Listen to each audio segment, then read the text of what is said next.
1930s and 1940s, the doctors were on a pedestal. We first went in training. One of the rules was you mustn't talk to a doctor unless you're spoken to.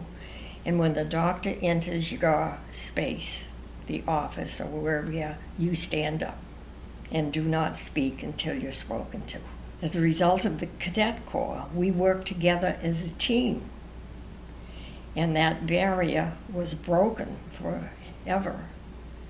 Doctors realized that, well, after all, look what these girls are doing.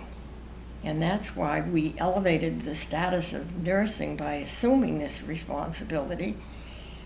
The women were looked at totally different.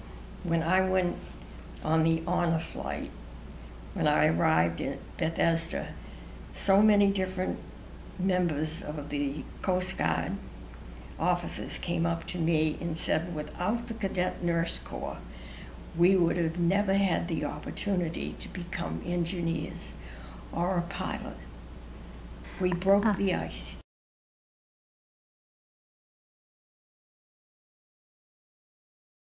I had wanted to be a nurse from my earliest recollection. I think I was born to be a nurse.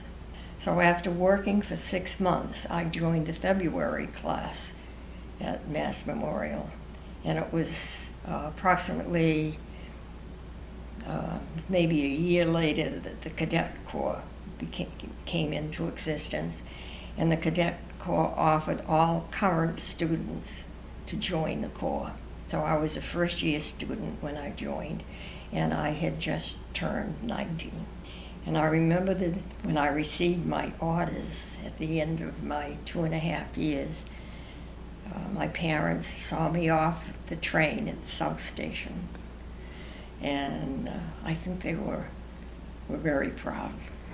I had directions to go to Grand Central Station, and there I was to take a cab to Chambers Street to catch the ferry to Staten Island.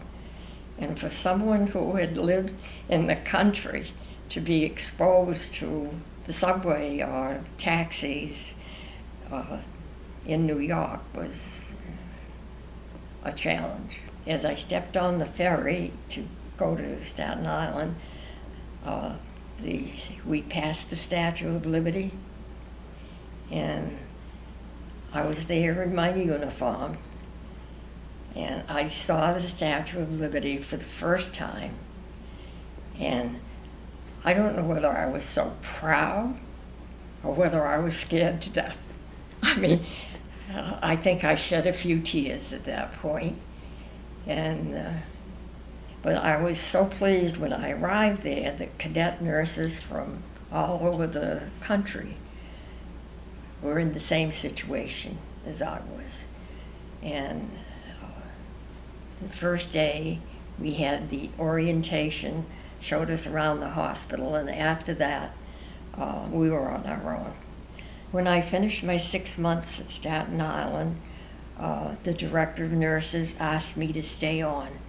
She became an RN and continued on staff at the Marine Hospital until 1949, when then transferred to Boston Marine Hospital and stayed there for another 15 years. Meantime, the first day that I arrived at the Marine Hospital in Brighton,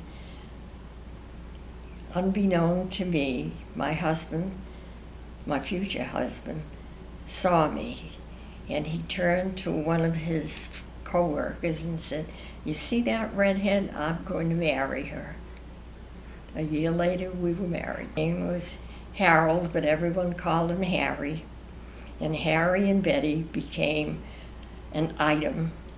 And I think the entire hospital enjoyed our courtship as much as we did, really.